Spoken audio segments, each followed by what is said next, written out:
So again, welcome everyone to the third talk on the series called Living the Truth, where we look at, well, it's about closing the gap.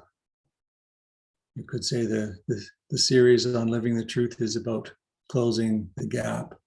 And this is the gap between what we've realized and how we are in the world.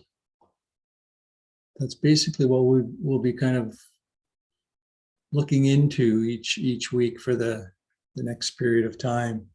Because when we awaken or have insights, realizations, there comes kind of this reorientation, you could say, of the way we perceive things, the way we perceive life, or the way we perceive what's happening. Or at least this is the beginning of a reorientation, as we have these realizations and awakenings.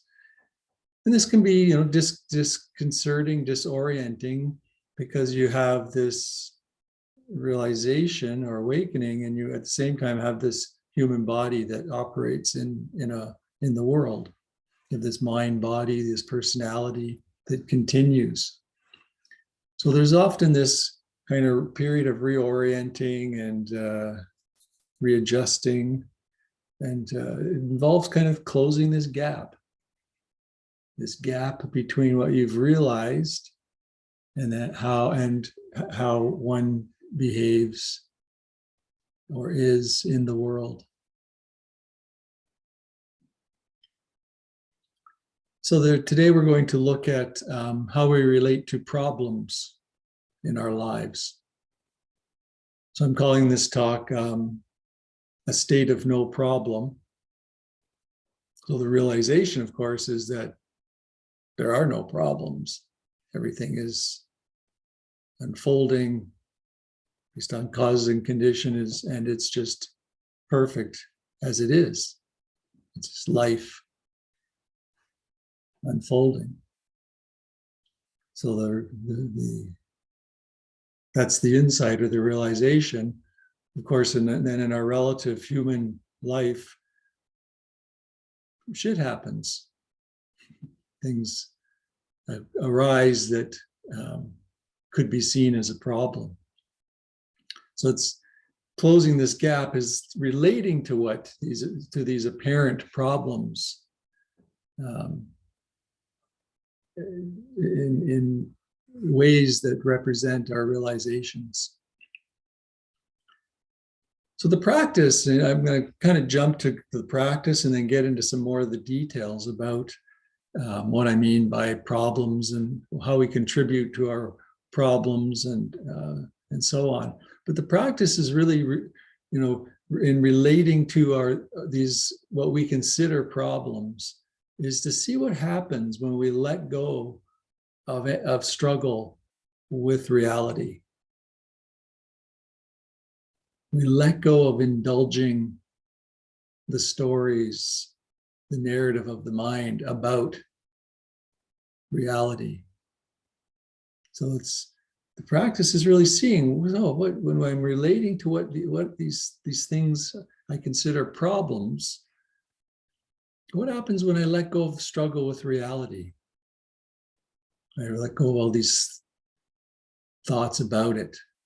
Is it still a problem? Or do I enter a state of no problem? And yet, on the other hand, you also see what happens when you don't let go of struggle with reality. And then you see how you cause problems for yourself. So you do cause what you consider to be problems. When you misperceive and you believe the egoic mind, you believe that the mind is who you are, so then you believe the thoughts that it secretes, then you're struggling with reality, you're struggling with what's arising. By its very nature, right? If you're believing these, I call them secretions of the mind, because they're just simply arising. There's no thinker thinking them. It's just thoughts arising. And you can really see how believing and indulging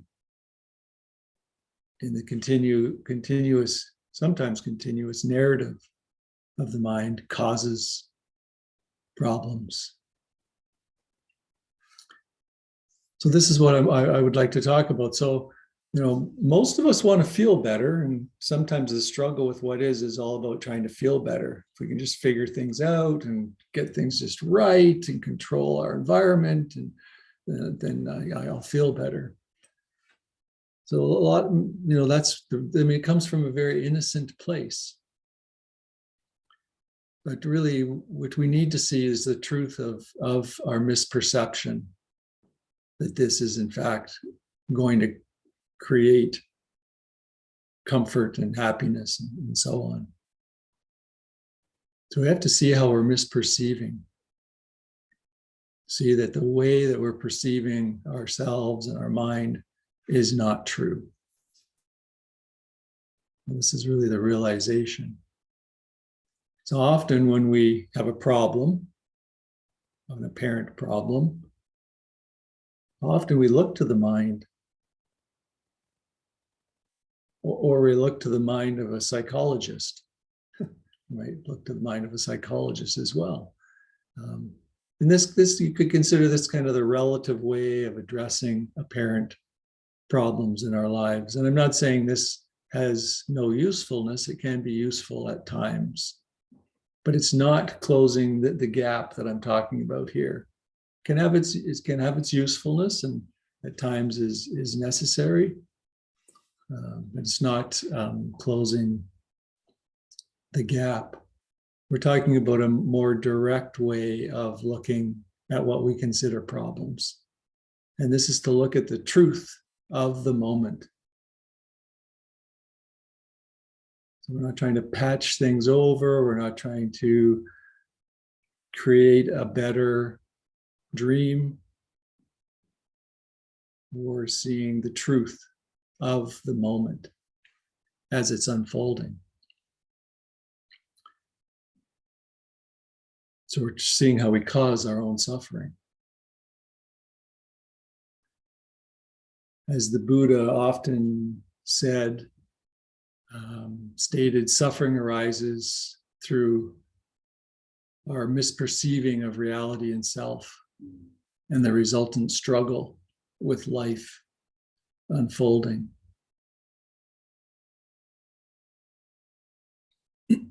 So when we experience suffering, we can ask ourselves, how am I misperceiving reality and self and struggling with life arising? What's the misperception? Anytime there's a problem, just ask that question. What's the misperception in this moment? How am I misperceiving things? And when you see that how you're creating suffering, it can cease. And that's the moment when you've closed the gap.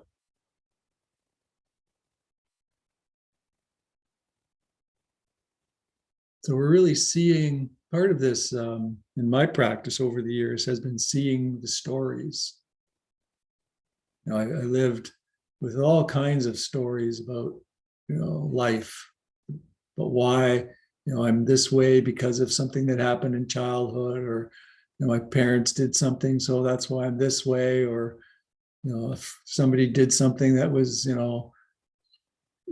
to me. And so, I had all these stories that explained sort of personality, and really lived in a world of stories, egoic stories, believed egoic stories. So really, it's really about letting those go. And that's the process of continuing closing the gap between truth and what we've realized, the truth we've realized, and how we relate to the world. So all these stories had underlying beliefs, right? These things like, I shouldn't have done that, or this person shouldn't have done that, or this person should have done that, or I should have done that. This kind of, all these shoulds and shouldn'ts are all, there's just stories that cause us suffering. In the 12-step program for addictions, they call it stinking thinking. Kind of like that term. If that helps you remember, you can actually just say, there's the stinking thinking that causes my drinking. That's in the terms of addictions. That's often how it's phrased, the stinking thinking. And they give examples of stinking thinking and things like, rationalizing, acting out, or blaming others, or resenting other people for things that have happened, attributing something you did to some core inadequacy or insufficiency, attributing other people's behavior to some core inadequacy or insufficiency, thinking certain behaviors shouldn't have happened, certain events shouldn't have happened. These are all what is referred to as examples of stinking thinking. It's stories, right? It's another way of saying we're believing our stories. And it's stinking because it causes suffering. So why do we believe these stories? I mean, everybody's seen the suffering they cause, right? I mean, think of an example of something you did or something somebody did that affected you, that caused you a lot of emotional pain, emotional suffering. Just think of an example. And if you think back to it, you'll find there's all kinds of believed thoughts about it that underlie it, that caused the emotional anguish, emotional pain. So why do we believe these stories? I mean, you can see that they cause suffering. And what's interesting is even sometimes when we've seen it like many, many times, we're still sucked into it, right? We still get sucked in to that belief structure. So why are they so compelling? Why are these stories so compelling? Even when we've seen that they cause suffering, we're believing these stories again and again in some cases. And it's a very innocent arising. It's not like there's nothing wrong occurring here. It's a very innocent, natural unfolding. Partly its drama is compelling. I have friends who you can tell they if there isn't some drama in their lives, they kind of feel like, I don't know, not quite alive or something. They need to have some drama in some way. So it's compelling. It kind of sucks us in. And quite simply, when it's no longer compelling, it stops. When the stories are no longer compelling, they just stop. It's kind of a process, the process of the compelling nature of the personal stories just gets thinner and thinner and thinner until there's just nothing there. It just stops. The stories stop. If they do arise, they're just seen as kind of a bad movie. You just want to get out of the theater as fast as you can. You don't need to watch this movie. Just put down your popcorn and vacate this bad movie,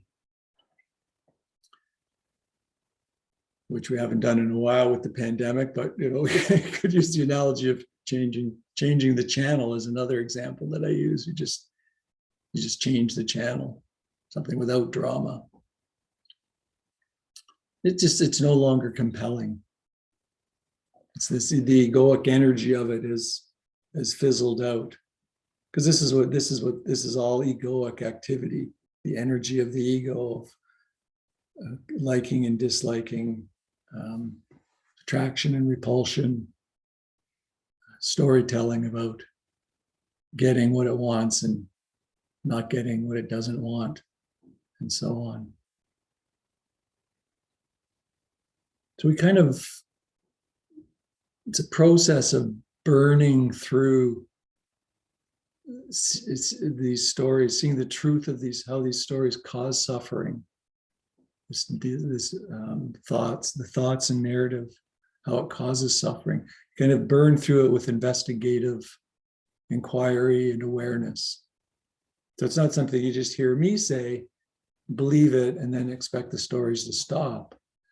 Excuse me, you have to see through your own investigative practice again and again, in many cases, how this causes suffering. Of course, and then this will close the gap.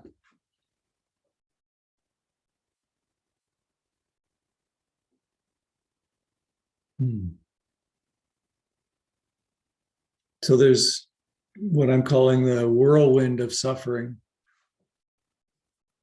I use the word whirlwind. It kind of was a term that resonated.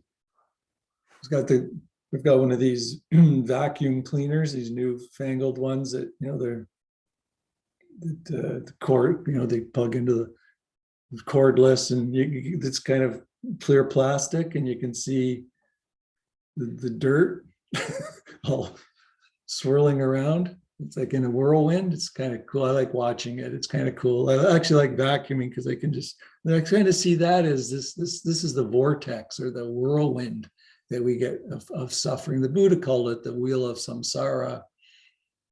Tara Brach calls it the trance state. So I'm calling it the whirlwind of suffering. We just kind of get sucked into it, like we get sucked into a vacuum cleaner. It's like a spinning wheel, like the vacuum cleaner.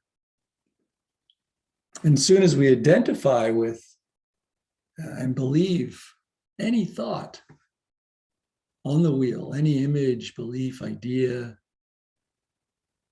we're pulled back into contraction and separation and suffering. As I said, this egoic state or trance state is compelling. So we keep getting pulled back in. It almost feels like a gravitational pull. As soon as you get started on it, it just sucks us in. You get sucked into the whirlwind. And the most common way we get sucked in is through our emotional reactions. To really be on the lookout for these thought-based emotional reactions. So when you hear there's certain words that you hear in your head that are sucking you into the vortex. Why is this happening to me? Or she or he or they shouldn't have done that. Those kinds of, and you may have your own kinds of phrases that you hear. It's a sure sign that you're about to be sucked into the cordless vacuum. Going around the little plastic with the dirt and the dust. So really look for those kind of telltale signs that you're being sucked into the vortex of suffering. And one of the clearest places to see this is in relationships, relationships with other people. I know over the years, I often hear stories about people's problems in their relationships with family, friends, and so on, and how much suffering this causes. And if I don't often do what some teachers call story busting, where you just say, well, it's all an illusion, because it's very real to the person that's telling the story. But in one sense, it is a part of, it's part of the dream state. But it's also very real to the person that's experiencing it.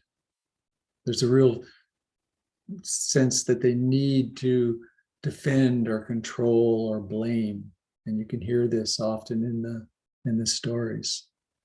And it can be very hard to break free of that energetic pull, that energetic force, that gravitational pull back into the whirlwind of suffering.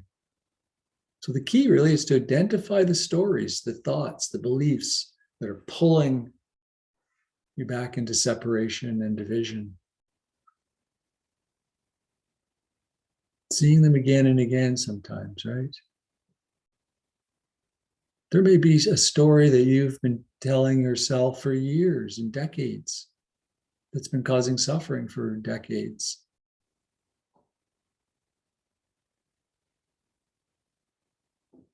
To just identifying, seeing very clearly when that story or thought train arises, pulling you into that contracted state of conflict and division. And because the emotional reactions first appear as thoughts. Well, we've talked about that here before. An emotion is simply a physical manifestation of a thought, for the most part.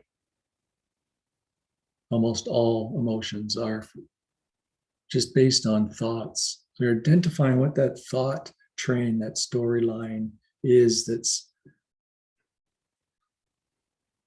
that's believed, right? First, it has to be believed, otherwise it has no impact. But then causes the emotional reaction. The believed part is crucial, right? You can have all kinds of thoughts arise, but they're not believed. They just kind of arise, and like in the meditation we talked about, bubbles floating down the river, or just thought bubbles. They just occur. An unbelieved thought. So this is your egoic state. It's completely comprised of these stories, reactions, and emotions.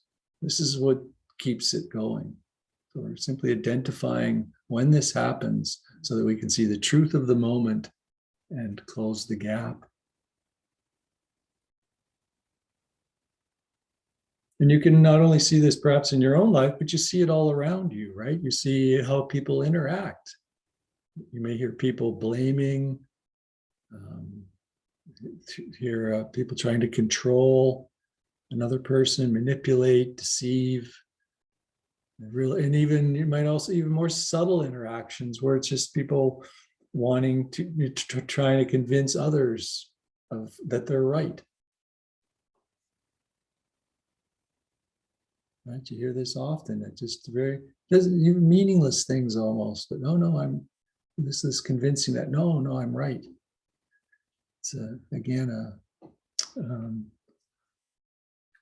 another based on another storyline, belief. So we see it all around us.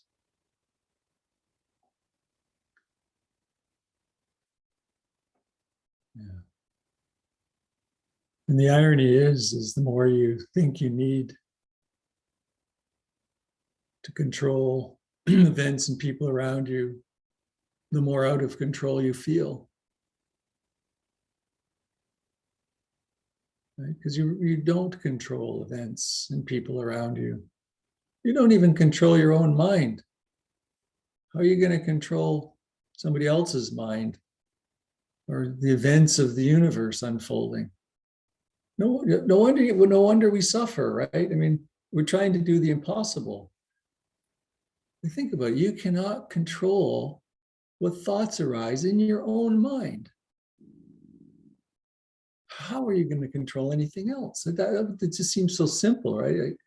Like your own thoughts. They're not your thoughts, but if you're trying to control them, that's how you would think of them. But just the thoughts arising. It's no wonder we feel insufficient. We're trying to do something. We're trying to accomplish the impossible. And then we feel bad when we fail at it. The ego can never succeed in controlling and bringing happiness by controlling the environment and controlling other people.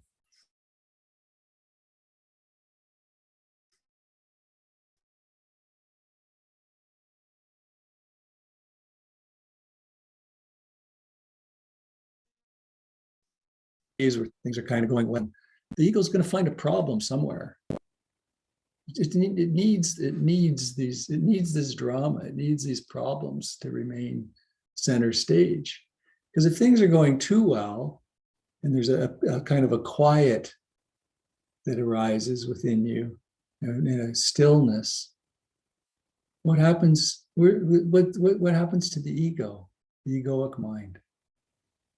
Well, it starts to become irrelevant. You start to, you can even feel yourself starting to rest in your heart space and compassion opening. Well, this is the ego's even starting to feel even more irrelevant. So what's it going to do? It's going to try to push itself back to center stage. And I'm using metaphors because there really is no thing called the ego. It's just psychological processes. But these are the kind of the processes that are occurring within us. Is there's a piece of us that creates these problems. The ego actually, the egoic mind, the mind that thinks that there is a self, actually has to struggle with what is to remain center stage. It's how it remains in the center of your consciousness. If you stopped struggling, your sense of separation would begin to dissolve. The sense of the ego itself would begin to dissolve. Right? And you'd start to relate more from the big heart. So the ego has to maintain the sense of separation just to survive. And this has been the human dilemma for thousands of years. It's not something new, or it's not just in Canada or some countries. It's the human condition.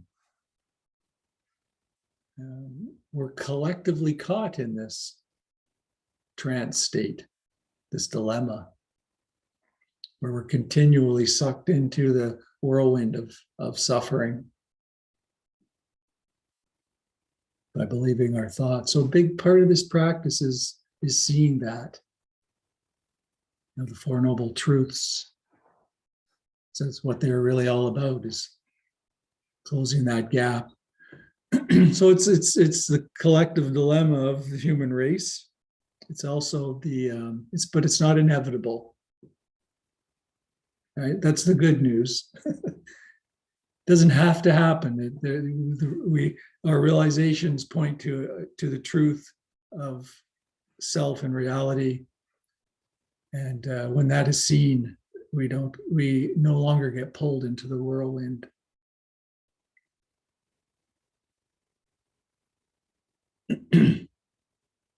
And just kind of as a tangent, excuse me, as a tangent, if we think that realizing the truth, right? Because I'm talking about truth realizing.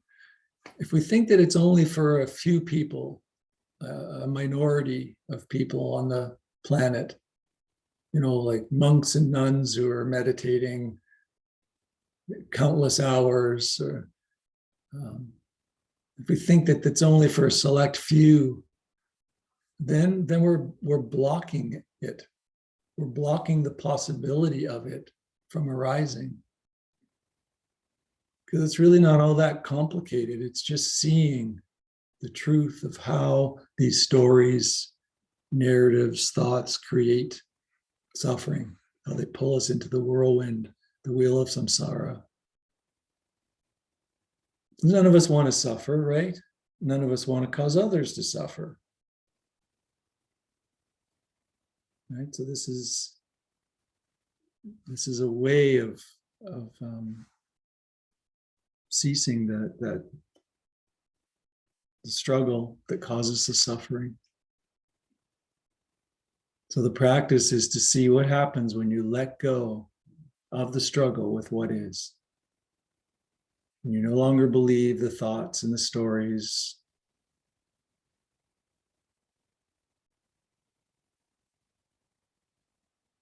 So just seeing what happens when you just let things be as they are, even if it's not pleasant, not comfortable. It's what's happening. We're letting, no matter how you feel, letting it happen, letting it unfold.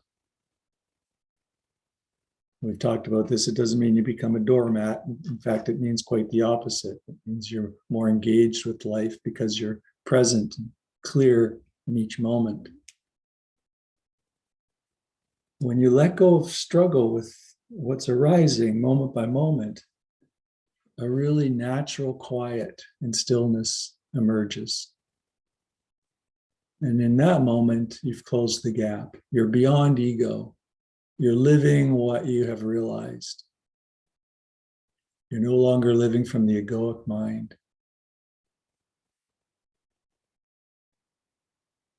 When you let go of the struggle with what's arising, what's just unfolding, which involves letting go of the story about it. They shouldn't have done that. I shouldn't have done that.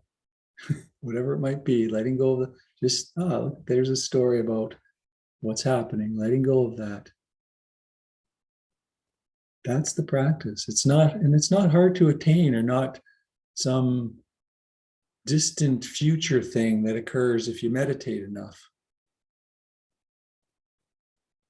We sometimes have the idea, well, if I meditate more, and then in 10 years, maybe I'll have realizations that mean I no longer, that suffering ceases. No, it's not something that happens in the future. It happens in this moment. You can be free in this moment and the next moment. When we end this session, that moment, you can be beyond ego in any of those moments, simply by not struggling with life as it's unfolding. It's right here, right now, is what I'm saying, for all of us.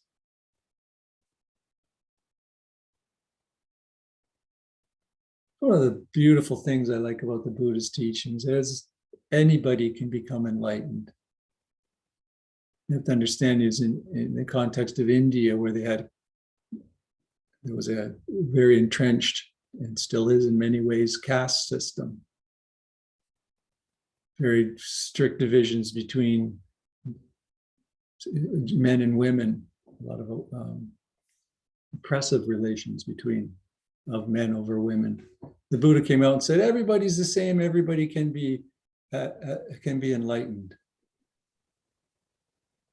Man has no more access to truth than a woman, than a Dalit, than a Brahmin. This is revolutionary. Even saying things like that today seems revolutionary in some circles. But this is part of, it's available for all of us right now. It's not some distant future. It's not difficult, not hard to attain, not for a select few. So we just continually taste this over and over. We close the gap, a little bit here, a little bit there, over and over, right? It's just, that's the practice. I mean, the ego is going to try to hijack it with more thoughts about, well, Stephen said to let go, but that person really, really, really shouldn't have done that. mean-spirited, it's cruel, it's da, da, da, da, da, and they really, and then the stories start, right? And of course, it quite possibly would be considered unskillful or mean-spirited by everybody. But the point is that you don't have, the story makes you suffer. Believing that story about it makes you suffer. So the ego will try to hijack it. But the more you taste it, the more you close the gap, the more you enter the state of quiet and stillness, the more that becomes your place of resting. One thing I've noticed is the more I have tasted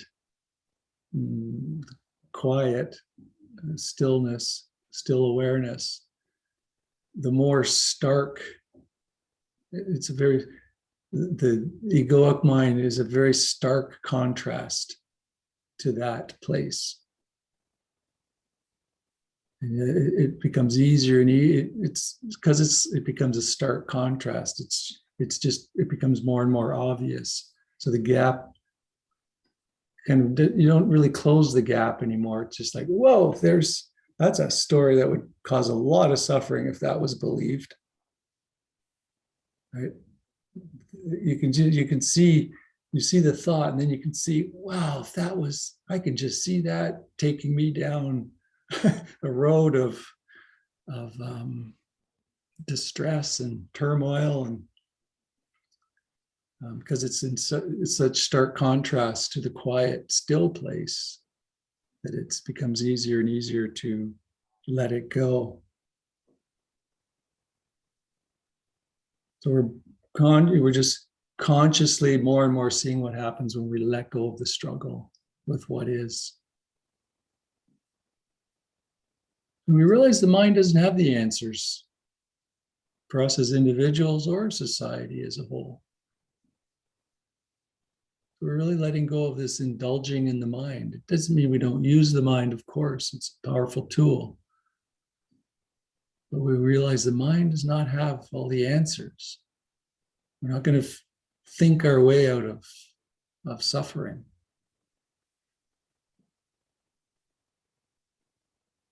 I'll end it there. I've gone over a little bit, and I'll just end it there and open it up for some questions and comments, and people's experience with this kind of practice.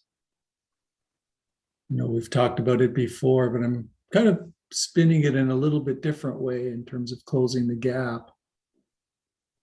So it's based on a kind of an assumption, or the premise that people have realizations of truth. There is some taste of how clinging to self causes suffering.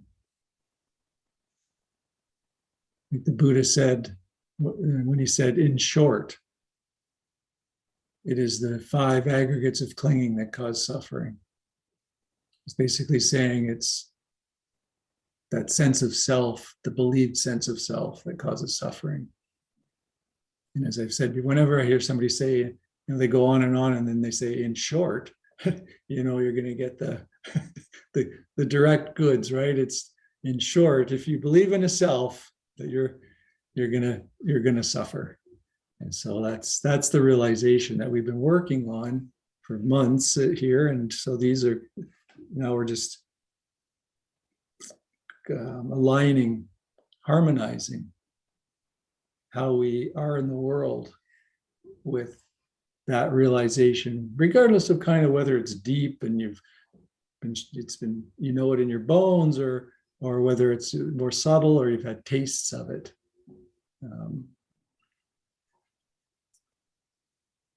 There's still a closing of the gap that's part of the practice. So I said I was going to open it up for questions. I'm just talking so that I give you a chance to formulate your question. I shouldn't say anything too interesting, but then it captures your interest and you forget the question.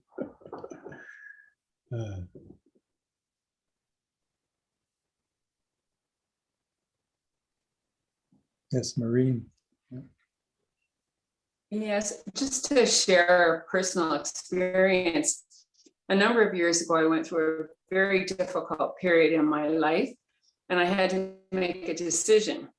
And I thought and thought and thought about what to do. I went for counseling, I talked to friends, and in the end, I only found the answer once I stopped thinking about it. And so what we've been learning tonight, like I've lived that experience where, you know, thinking and thinking and thinking and talking and talking and talking, it just didn't work. And it was only when that passed, that phase passed, that I found the direction I was looking for. So this talk has very much resonated with me and my own personal experience. Thank you. I think it's really an important topic.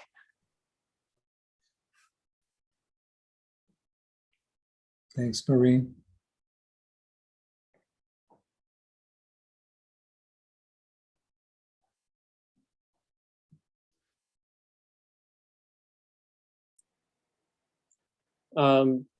During this series, I mean, this has been going on for a long time now. This series, I mean, the self series has kind of evolved into this truth series.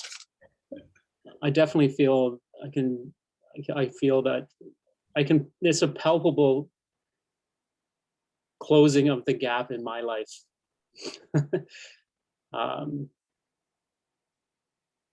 I can, you know, the thoughts would be going all over the place, and it would take me a while, and my body would be reacting to the thoughts, and I'd have emotions going, and, you know, just like things going.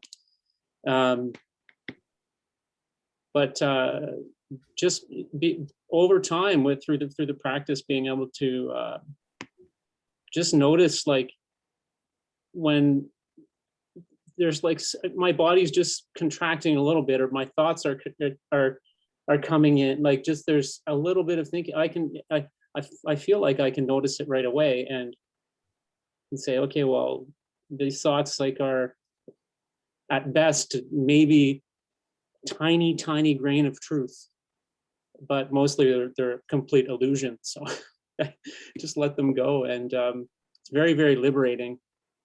So I definitely can attest to feeling that there's this closing of the gap thing when you start start, you know, seeing your thoughts, paying attention to them, and not resisting them, not clinging to them, but just being there. It's pretty amazing.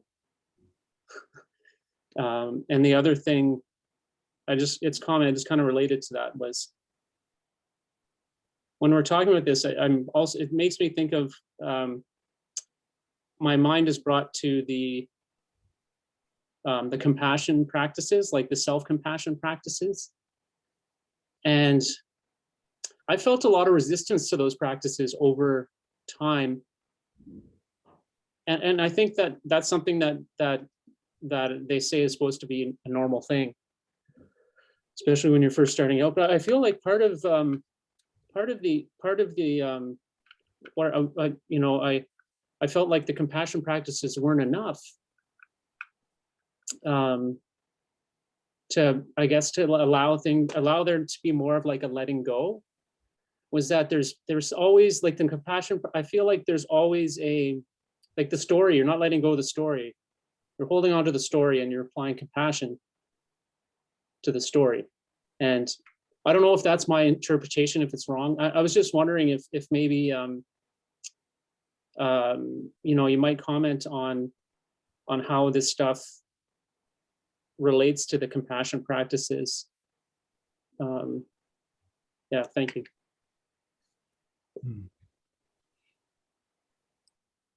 Yeah, I mean, compassion practices can be taught in different ways, right? They can be taught as provisional teachings where we, you know, or forgiveness practices, all kinds of different ways, which can be very helpful to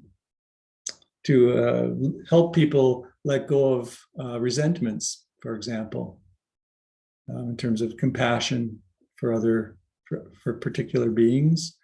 Self-compassion can be, very helpful in getting us to let go of the stories about ourselves, our stories of insufficiency, which run very deep in our society. I find everybody I meet has a deep, deep story of insufficiency, of inadequacy. So that, those practices can be very helpful. They can be helpful in soothing people that have suffered from deep trauma or suffered from anxiety. Again, the provisional teachings that are, this stuff has to be worked on. We really, I think, as the groundwork, the foundation for doing the no self teachings. When you get into the realm of no self, the more direct teachings, compassion teachings become very simple. It's your true nature. You don't need to cultivate it or incline the mind. It's your true nature. It's when it's just veiled over because of belief in the egoic mind. But as soon as the egoic mind is seen through, true compassion is seen as your natural state. So it kind of comes at all different angles and levels. There's no kind of one answer for your question, Jason, but as you probably know, it's got all those different aspects to it, just as wisdom teachings do. Always the two wings of the Dharma. Both are necessary parts of the teachings.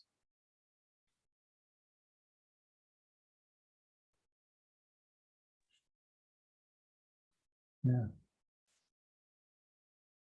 So, yay for Jason. I'm kind of I'm kind of having a little bit of a different experience where I feel that lately I'm struggling more, like not just a little more, like much more. I'm just going to turn this off. Being in my thoughts or just allowing them is less than easy. I've taken away over the past year or so all my self-soothing, take the edge off stuff, the wine, external validation, all those, all the things that I used to do before I've taken away. So now I'm just present to life. And I find I'm struggling with the things that I used to suppress all the time, which I suppose is in a way great because I'm facing them. Woo. But the story that arises for me always, and I've mentioned this before, is I'm a bad person. I can't have joy. So in the past few months, I've been experiencing peace. And the second, as you said today in your talk, the moment I experience peace is the exact moment my ego seeks something out. It's like, nope, you're not allowed. Let's find something. And an example is yesterday, I won't go into the specifics, but somebody told me something great about their life. And I found myself thinking all these, like I just wrote in my notes, surprising thoughts like, oh, I'm not really that happy for them. What? You are happy. Of course, you're a person that's happy for people. No, I'm not. So these thoughts that don't usually arise are arising in my head. And I know you said earlier, we have no control over our thoughts. And I sure hope not, because those are some really funky thoughts in my head. Things that, like today, I'm like, wait, what? You love humans and life. And I take a jar and put it against the wall to grab a spider so that I don't kill it. Like I'm that person. I'm vegan. I love all life forms, but sometimes thoughts arise and I'm like, oh, I think I want that person to not be happy. And I'm like, wait, what? And then, so then my whirlpool, Stephen and everyone else is, so I see it, I do the whole rain, recognize, I accept, investigate with curiosity, nurture, non-identification, but there's still a part of me that says, fix it. You're a terrible person. So yesterday, the thought that I had about the person, I was like, I think I need to call them and just let them know that I had that bad thought. Even though it's not me, even though I don't actually feel that, maybe if I tell them, it'll fix it. So my big thing that keeps me stuck in the whirlpool is this incessant need that my ego is telling me or whatever, fix it, apologize, go into the booth at the church and go and like confess all the thoughts that are coming in your head. Literally every single time a negative thought comes into my head, I'm like, I better tell that person, and that happened in my marriage as well. Anytime I thought that some person was, whatever, I'm like, oh, I better tell my husband, so this is where I'm stuck, is this incessant need to fix things, to apologize. Okay, I see it, but maybe if I just do that, maybe then I'll be okay. And I did that a few weeks ago. I went and I called someone and I apologized. My ego just found something else to worry about. It didn't make it better at all. It just found something else. So how do I know you're saying all the things about how to do it. I'm just finding it really, like my face is turning red. I'm finding a really hard time not trying to control situations. I've tried to control them my entire life. And so I just, that's where I'm at. Exhale. Yeah. There's a lot there to talk about. And and you present with such energy that it sticks. So there's this story which you've identified yourself as a story of inadequacy, right? So you called it out yourself. I'm not telling you anything you don't already know. So it's just seeing when that story arises. That's one of your aha bells. There's that story of inadequacy, and it'll take different forms, but there's that underlying core belief of inadequacy that feeds different stories. So it's just seeing those when they arise and seeing how believing them causes suffering. It's that simple, really, seeing it over and over again. Now, just to back up to when you said, you're more miserable, I'm paraphrasing, but you seem more distressed now than you were when you were engaging in very effective distraction techniques, right? And this is a very common experience because, right, we for decades we've kind of managed things, right? We've kind of come to a level of happiness that's acceptable, right? And we manage that by distracting and numbing and all the usual techniques. Well, you've realized that those don't do anything except mask over reality and reinforce the illusion of the self. So you're now you've kind of opened the floodgates, and so stuff's allowed to arise. Well, over the short, medium, long term, this of course is allowing you to see the truth of what is, and that's distraction only gets you so far. It helps, right? But it only gets you so far. There's that experiment where I used to do it in peak performance for mindfulness with athletes. You stick your hand in a bucket of ice cubed water, really cold water, and you see how long people can hold their hand in the water. And then you talk about it. Well, the people that use distraction tech, well, I thought about myself on a warm beach. I thought of myself with a glass of wine in front of the fireplace. They got so far, right, using distraction techniques. They pulled their hand out before the people that said, I just allowed the sensations to arise. I just allowed them as physical sensations, any thoughts about them, just to be. I didn't struggle with with anything that was arising moment by moment. Of course, we're able to keep their hand in the water. And what happens is if your hand actually just kind of goes numb with the mindfulness techniques, and you can actually leave it there for quite some time after it goes numb. But of course, you end the exercise before you do permanent damage to the participants. But it's a very interesting, it kind of shows how distraction gets you so far. Mindfulness will get you much further in the long, medium, and even short term. So that's why I just keep noticing that story of inadequacy. In fact, maybe I'll do the next session on the the story of inadequacy and insufficiency, because it's rampant in our society. And I can talk about why that is as well. It has a deep historical element, collective element, not just an individual element to it. So maybe that, I could, because I could go, I just have so much I could say about that topic that I think we could do a session or two on it, because it is such a core story, core belief for all of us. I don't think I've met anybody that I've worked closely with mindfulness that we haven't uncovered that core belief. Not one person. Yeah, that's it's kind of like all of us.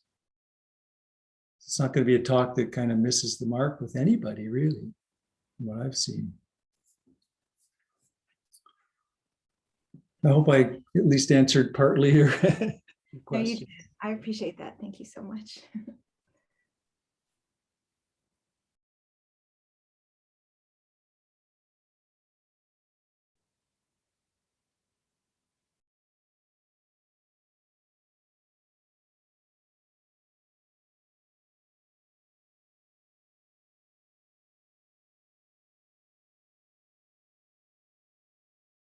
Yeah, Tara Brach calls it the trance of unworthiness. He's done a lot of work with that in that area. Deshanti calls it the story of insufficiency.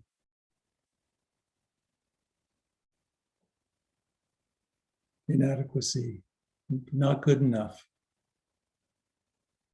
Something fundamentally, existentially wrong, right? It's deeper than, it's a deep story. It's almost, something existent, like original sin. There's something deeply wrong with me as a human being. I mean, it goes very deep, and it can motivate all kinds of, it can elicit all kinds of other stories. How we should be in the world, and cause a tremendous amount of suffering.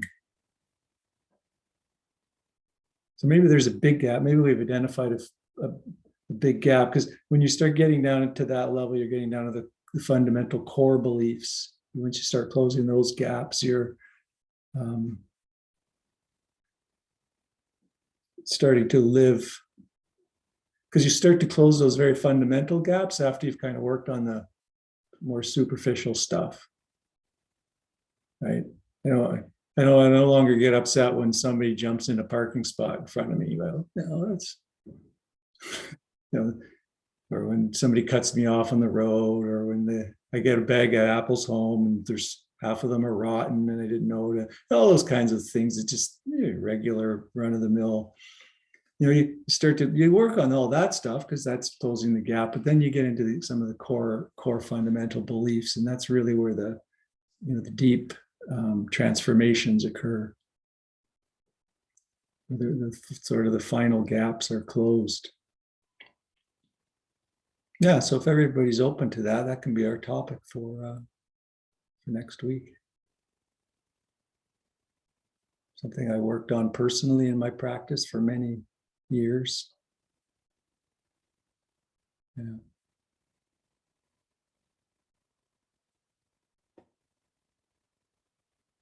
It's like meditating again. Maybe it's the shingles shot. Maybe I will. So thanks everyone for coming. Deep bow to you all in your practice, and hope to see you next Thursday. Take care. Thank you, Stephen. Thank you, everyone. Good night. Stephen. Good night, everyone. Everybody. Thanks, Stephen. Bye, everybody. Everyone, thank you. Thank you. Nice to see you all. Yeah, good to see you too, man. Take care, everybody.